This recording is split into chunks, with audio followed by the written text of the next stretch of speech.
La 10e édition du rendez-vous de Casablanca de l'assurance s'est tenue ce mercredi 17 avril 2024 à Casablanca. Organisé par la Fédération marocaine de l'assurance, cet événement majeur a réuni des personnalités éminentes du secteur national et international pour explorer le thème central qu'est l'assurance dans un monde d'incertitude. La cérémonie d'ouverture a été marquée par la présence de Nadia Ftah, ministre de l'économie et des finances, de Mohamed Hassan Ben Saleh, président de la FMA, de Abdelrahim Chefei, président de la CABS et de Khalid El Badi, président du conseil d'administration de l'Emirate Insurance Association.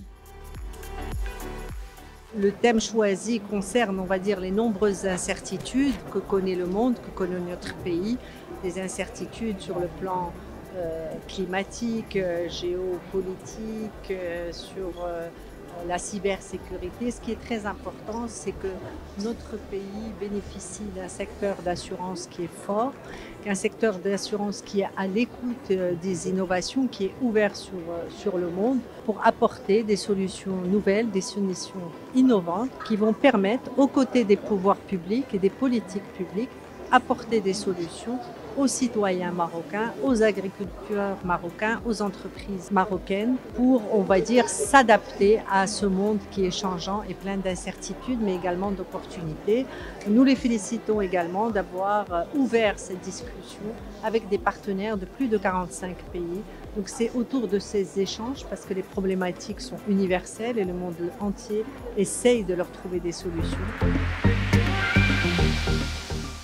Donc jusqu'à récemment, donc il y a une vingtaine d'années, les risques étaient, on va dire, soutenables, réguliers. Mais avec un certain nombre de changements, que ce soit les changements climatiques, que ce soit les changements géopolitiques, que ce soit la digitalisation, ainsi de suite, nous avons l'apparition et l'émergence de nouveaux risques. Et ces nouveaux risques, donc si on n'apporte pas les solutions adaptées à ces nouveaux risques, on sera à côté. Donc on ne profitera pas du coussin ou d'un amortisseur qui est le système assurance. Donc actuellement pour le Maroc, comme ça a été dit, on a le risque sécheresse. Ça fait 6 ans que notre pays a subi une sécheresse. Donc il faut imaginer, il y a des solutions. Donc on a parlé de la maîtrise climatique, il y a un sujet qui est là, il y a de nouvelles réflexions sur de nouvelles solutions.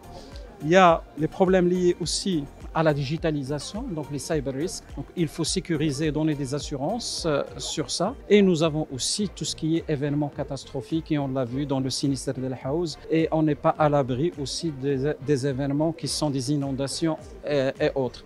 Et donc, l'objet au niveau de ce forum, c'est d'échanger sur ces thématiques, sur ces actions, d'anticiper, de voir quelles sont les solutions qui peuvent être faites, et surtout qu'il y a, comme ça a été dit, plus d'une quarantaine de nationalités qui sont représentées. Donc on peut avoir aussi un retour d'expérience d'autres pays qui peuvent apporter de la valeur ajoutée pour notre secteur.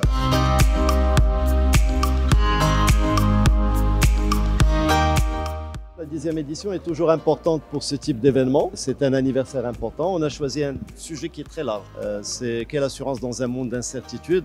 L'incertitude est au cœur de l'assurance, mais il faut savoir que l'incertitude devient de plus en plus forte avec certains événements qu'on ne connaissait pas auparavant. Par exemple, si on parle du cyber-risque, le cyber-risque devient très important. Si on parle de l'assurance maritime, il y a des problèmes, des tensions géostratégiques dans le monde. Et donc l'assurance maritime est confrontée à un certain nombre de problèmes. D'ailleurs, on a quelqu'un avec nous du canal de Suez qui va nous parler un peu des problématiques que vit le canal de Suez au regard des risques géostratégiques de la région. On a l'intelligence artificielle, le cyber-risque qui est difficile à appréhender. On a vécu au Maroc un tremblement de terre d'une intensité qu'on n'avait jamais connue auparavant, qui a induit des dégâts importants dans des campagnes, dans les montagnes. Ça aurait pu arriver dans une grande ville, et je vous laisse imaginer qu'est-ce que ça peut faire dans une grande ville, même si Marrakech a été quand même touché de manière relativement importante. Donc voilà, on est heureux de recevoir à peu près des personnes de 45 pays différents, même un peu plus, 1000 et quelques participants. Et pendant ces 2 journées, on va rentrer. Il faut vraiment voir le rendez-vous de Casablanca comme un rendez-vous scientifique. Les discussions et les échanges nourris lors de cet événement ont mis en lumière la nécessité d'une transformation profonde du secteur de l'assurance, appelant une mobilisation collective pour construire un avenir plus sûr et plus inclusif pour tous.